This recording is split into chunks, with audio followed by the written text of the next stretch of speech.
नमस्कार। पिछली क्लास में हमने सीखा था 3 ताल के बोलों को अपने हाथों से लगाना और इस क्लास में अब हम सीखेंगे 3 ताल के बोलों को अपने पैरों से लगाना। ठीक है। 3 ताल के बोलों को अगर हम अपने पैरों से लगाएंगे तो उसमें कैसी पोजीशन होनी चाहिए और क्या होंगे उसके पैर, तो वो सब चीजें आज हम सीखेंगे। ठीक है। तो अब हम स्टार्ट करते हैं। उसके पहले सबसे पहली चीज ये है कि हमारी जो पोजीशन है, ठीक है, वो कैसी होनी चाहिए। अब आप ध्यान से देखिए हम पोजीशन कैसी बनाएंगे। पोजीशन के लिए हमें जो है हमारा जो लेफ्ट हैंड है वो हम यहाँ पे ऐसे रखेंगे, ठीक है, और राइट हैंड जो है वो उसके ऊपर हम ऐसे रखेंगे और दोनों को बांध देंगे आपस में, ये देखिए ऐसे। और उसके बाद में जो हमारे पैर रहेंगे ये आप देख सकते हैं वी शेप में रहेंगे, ठीक है, वी शेप में आपके पैर रहेंगे और आपके जो हाथ है वो ऐसे रहेंगे, ठीक है। और ये जो हाथ है ये आपकी नाभि के थोड़ा सा दूर रहेंगे, इतना दूर, ठीक है, इतना दूर रहेंगे। और यहाँ पे आपको बिल्कुल स्ट्रेट खड़े रहना है, ठीक है। लेकिन स्ट्रेट का मतलब ऐसे नहीं है कि बिल्कुल आप ऐसे स्ट्रेट हो गए, ठीक है ना, या ऐसे ऐसे आगे कहीं झुकना नहीं है आपको, ना इधर ना इधर ना आगे और ना पीछे, बिल्कुल नॉर्मल आपको स्ट्रेट खड़े रहना है, ठीक है। हाँ, अब उसके बाद में एक चीज ये है कि हमको जो है यहाँ पर लाइक अपने जो घुटने हैं वो उसको ऐसे मोड़ के या फिर कहीं जैसे कुछ नहीं करना है, नॉर्मल आपको खड़े रहना है, ठीक है। हाँ, अब हम जब ये पैर चलाएंगे तो हमारा जो कमर का हिस्सा है, ठीक है ना, कमर के नीचे का जो हिस्सा है सिर्फ और सिर्फ वही मूव होगा, आपके ऊपर का हिस्सा नहीं मूव होगा, ठीक है ना। आपकी कमर, ये जो कमर है ये आपकी पीछे की साइड से नहीं चलेगी, ठीक है। सिर्फ और सिर्फ आपका जो घुटना है उतना ही हिस्सा मूव होगा, जैसे कि ये, ठीक है ना। मतलब ये ऐसे ऐसे नहीं चलेगा, ठीक है ना। बहुत से मैंने सिखाया है बच्चों को, तो वो जो है बच्चा पूरा शरीर जो है वो हिलाता है, ठीक है ना। तो ऐसे कुछ नहीं होगा, सिर्फ आपके घुटने चलेंगे। जैसे अगर मान लीजिए अगर आपके पैर है तो सिर्फ आपके घुटने चल रहे हैं, ना कि आपका पूरा शरीर चलेगा, ठीक है। सिर्फ आपके घुटने चलेंगे, आपका बिल्कुल जो स्ट्रेट रहेगा, जो शरीर है ऊपर का वो पूरा स्ट्रेट रहेगा, ठीक है। मुड़ना नहीं है, आगे पीछे दाएं बाएं आपको कहीं भी नहीं मुड़ना है। अब अगली बात, अब उसके जो पैर है वो क्या रहेंगे ये मैं आपको बता देता हूं। जैसे कि आपने सीखा है पिछली क्लास में 3 ताल में 16 मात्रा होती है, ठीक है। तो अब वो जो 16 मात्रा है वो हम पैरों से कैसे करेंगे, ठीक है। हाथों से तो हमने सीख लिया, पैरों से सीखेंगे अब हम। ध्यान से देखिए, इसके पैर भी बहुत इजी है, लेकिन बस यही है कि आपको उन पैरों को सीखना है, मतलब वो इजीली आप सीख भी जाओगे, लेकिन उसके ऊपर आपको मेहनत करना पड़ेगी, ठीक है। मतलब एक बार आ गया तो फिर वो ऐसा नहीं है कि वो आ जाएगा। अगर आपको उसको प्रैक्टिस नहीं करोगे अगर आप उन पैरों की, तो फिर मुझे लगता है कि आप अपनी स्पीड जो है इंक्रीज नहीं कर पाओगे। लेकिन हाँ, बात अगर स्पीड की है तो आप कभी भी स्पीड के लिए, मतलब लाइक अगर आपने जो है सीखना है, अगर अच्छे से सीखना है और लंबा सीखना है तो स्पीड पे मत जाना। अभी स्टार्ट करो बहुत ही स्लो स्पीड से, ठीक है। हमेशा स्लो स्पीड से ही स्टार्ट करना। इवन अगर आपको बहुत अच्छी स्पीड अगर आपको आ भी गई है तब भी आप जो है स्लो ही स्पीड से हमेशा रियाज अपना स्टार्ट करना। अदरवाइज जो है आप शायद आपके पैर में प्रॉब्लम हो जाएगी या बहुत सारी चीजें। जब भी अगर आप जो है कोई भी चीज स्टार्ट करते हो तो स्लो से ही स्टार्ट करनी चाहिए, ठीक है। एकदम से फास्ट नहीं करना चाहिए, हमेशा स्लो से स्टार्ट करो, फिर धीरे धीरे धीरे धीरे करके स्पीड इंक्रीज करते जाओ, ठीक है। तो चलिए हम शुरू करते हैं। इसके जो है 2 तरीके हैं जो मेरे खुद के तरीके हैं जो मैं बच्चों को सिखाता हूं इसको इजी बनाने के लिए। सबसे इजी तरीका ये है कि हम जो है इसे जैसे हम छोटे बच्चे, अगर हम छोटे बच्चों और बड़े बच्चों किसी को भी मैं सिखाता हूं, मैं तो छोटे बच्चों को भी वैसे ही सिखाता हूं वैसे। तो आप देखिए मैं वो तरीका भी आपको बता रहा हूं और बड़े बच्चे बहुत इजीली सीख लेते हैं उस तरीके से भी। मैं आपको पहला तरीका बता रहा हूं जिसमें है जो तरीका है वो है right left right left left right left right right left right left left right left right.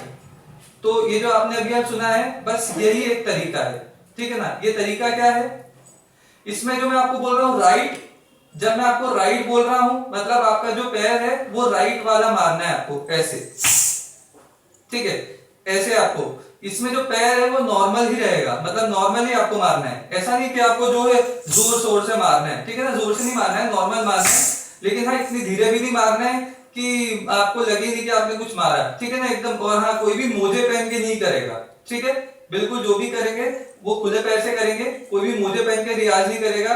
अगर ठंड है तब भी आपको बगैर मोजे के ही करना है, नहीं तो आप कथक नहीं कर पाओगे, मतलब आपके पैर जो बन नहीं पाएंगे, ठीक है ना, जो वजन आना चाहिए वो नहीं आएगा। और कोई भी बगैर घुंघरू के रियाज नहीं करेगा कभी भी, ठीक है, नहीं तो आपका कभी भी जो है वो पैर का वजन बराबर नहीं आ पाएगा, ठीक है, फिर उसके लिए बहुत मेहनत करनी पड़ जाएगी आपको अलग से। तो जब भी आप रियाज करो पैरों का घुंघरू पहन के ही रियाज करो। अगर आप नॉर्मल भी रियाज कर रहे हो तब भी अगर आप घुंघरू पहन के रियाज करोगे तो बहुत अच्छा रहेगा। तो चलिए शुरू करते हैं। तो जैसा मैंने आपको बताया भैया, right left right left left right left right right left right left left right left right.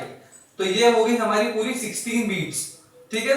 अब ये जो 16 बीट्स है, अब हम जब राइट अगर मैं बोलूंगा तो आपको राइट पैर को उठा के मारना है, जब लेफ्ट बोलूंगा तो लेफ्ट को मारना है। तो सेम ऐसे ही अब देखिए मैं हाथ और पैर दोनों के साथ में कर रहा हूं, ध्यान से देखिए, right left right left left right left right right left right left left right left right, ठीक है। ये बहुत ही इजी तरीका है जो कि मुझे लगता है बच्चों को बहुत इजी तरीके से समझ में आ जाएगा। और दूसरा तरीका जो कि उसके बोलों के साथ में है वो थोड़ा सा टफ है, गिनती और बोलों के साथ में, जो कि नॉर्मल सभी जने वैसे ही सीखते हैं, अगर हम देखा जाए तो राइट लेफ्ट से बहुत कम सीखते हैं, लेकिन ये जो तरीका है वो ज्यादा इजी है। और नॉर्मल जो तरीका है वो है उसके बोलों के साथ में और गिनती के साथ में 1 2 3 4 1 2 3 4, ये 1 2 3 4 5 6 7 8 ऐसा भी आप काउंट कर सकते हो, डिपेंड करता है आपको किस काउंट में समझ में आ रहा है। मुझे इसमें ज्यादा इजी लगता है बच्चों को सिखाने में, तो मैं ऐसे आपको बता रहा हूँ। और अगर आप चाहें तो वो भी अच्छा है, 1 2 3 4 अगर आप काउंट से करना चाहें तो आप वो भी कर सकते हैं, ये डिपेंड करता है आपको किससे समझ में आ रहा है। अगर आपको इससे समझ में आ रहा है तो वो अच्छा है, आपको आना चाहिए, इंपॉर्टेंट चीज आपको आना चाहिए। चलिए ठीक, तो अब ये जो है हम स्टार्ट कर रहे हैं राइट लेफ्ट, अभी हमने कर लिया इससे, अब हम जो है काउंटिंग से कर लेते हैं, ठीक है। 16 तक आपको काउंट करना है या फिर आप 8 तक काउंट कर सकते हो, और 8 इंटू 2 16 हो जाएगा, ठीक है।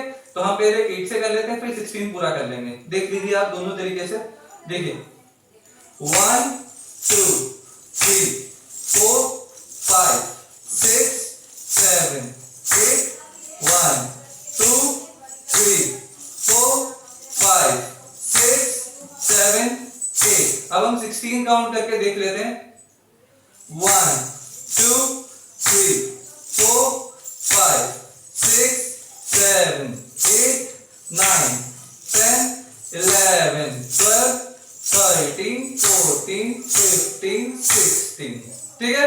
अब ये हुआ, अब हम बोलों के साथ में कर लेते हैं, बोल के साथ में, ठीक है, ध्यान से देखिए, बोल के साथ में सेम, धा धिन धिन धा धा धिन धिन धा धा तिन तिन ता ता धिन धिन धा धा। अब देखिए जब भी हम खत्म करेंगे ना, जैसा कि मैंने आपको एक और चीज मैं आपको और बता देता हूं कि जब भी हम खत्म करेंगे ना तो पहली मात्रा पर छोड़ेंगे उसको, ठीक है, हमेशा पहली मात्रा पर छोड़ेंगे। मतलब ऐसा नहीं कि 16 तक हो गया, 16 के बाद में हम 1 वहां पे मारेंगे, ठीक है ना, मतलब क्योंकि पहली मात्रा किसी भी चीज को हम खत्म करते हैं ना, लाइक हम बोल सकते हैं कि किसी भी ताल की पहली मात्रा को सम कहते हैं, और सम मतलब कि वो चीज एंड हो गई, ठीक है, वहां पे वो चीज खत्म हो गई, ठीक है। तो आज हमने जो है ये जितना भी है 3 ताल के जो पैर हैं ये लगाना सीख लिए, लेकिन देखिए मैं आपको फिर बता रहा हूं, अगर आप इन पैरों का रियाज नहीं करेंगे, सिर्फ अगर आपको ये सीखना है तो ये तो कोई बच्चा भी सीख लेगा नॉर्मल, ठीक है ना, लेकिन अगर आप उसका रियाज नहीं करेंगे तो वो सीखना व्यर्थ हो जाएगा, ठीक है। तो आप अगर चाह रहे हैं लंबा सीखना चाह रहे हैं, अच्छा सीखना चाह रहे हैं, तो आप इसका रियाज करिए और अच्छा रियाज करिए। स्टार्ट आप करिए 15 मिनट से और फिर धीरे धीरे इंक्रीज करिए, 15 को 20 मिनट में, फिर 20 फिर 25 मिनट में, फिर 30 मिनट। देखिए जिस दिन आप 1 घंटा रोज इसका रियाज करेंगे ना, मैं आपको बोल रहा हूं आप बहुत अच्छे आर्टिस्ट बनेंगे। पैर आपके काफी अच्छे हो जाएंगे। देखिए इसमें एक और रहता है जो कि हम एड़ी और पंजे का रहता है, आप अभी उसके ऊपर बिल्कुल मत जाना। बहुत सारे ट्यूटोरियल ऐसे हैं जहां पे कि आपको right left left right left right ऐसा बता रहे हैं एडी वाला, ठीक है ना। देखिए अगर आप एडी का रियाज करेंगे, मतलब एडी पंजे का अगर आप ऐसे करके रियाज करेंगे तो मुझे नहीं लगता कि आपके पैर अच्छे बन पाएंगे। अगर आपको करना है, आप अगर स्पीड में करना चाहते हैं और आपके पैर अगर अच्छे बनाना चाहते हैं तो आप प्लीज अभी जो है एडी पंजे का स्टार्टिंग में रियाज मत करिए, ठीक है ना। आप पूरे पूरे पैर मारिए, पूरे पूरे पैर मतलब ऐसे पूरे पैर मारिए। पूरे पैर मारेंगे तो आपका ये जो पैर है वो बहुत अच्छे बनेंगे। और आप धीरे धीरे स्पीड बढ़ाइए। एक हफ्ते तक जो है अगर आप जैसे अगर आज आपने अगर मेरा ये वीडियो देखा है तो आप एक हफ्ते तक अगर आप रेगुलर रियाज कर रहे हैं, पूरा एक दिन भी अगर आप नहीं छोड़ रहे हैं, ठीक है ना, तो आपको एक हफ्ते तक जो है सिर्फ यही स्पीड में पैर चलाने। देखिए मैं आपको स्पीड भी बता रहा हूं, देखिए आपको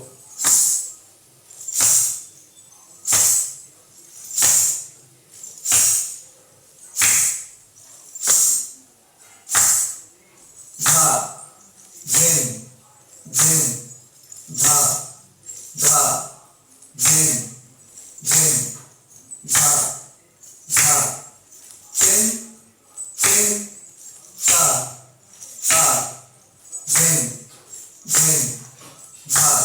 बस यही स्पीड, इसके अलावा आप स्पीड मत बढ़ाइए। एक हफ्ते तक आप पेशेंस रखिए, और आपको बहुत पेशेंस रखना पड़ेगा अगर आपको कथक सीखना है तो, क्योंकि इसमें बहुत पेशेंस रखना पड़ता है। किसी भी चीज को सीखने के लिए, किसी एक चीज को साधने के लिए आपको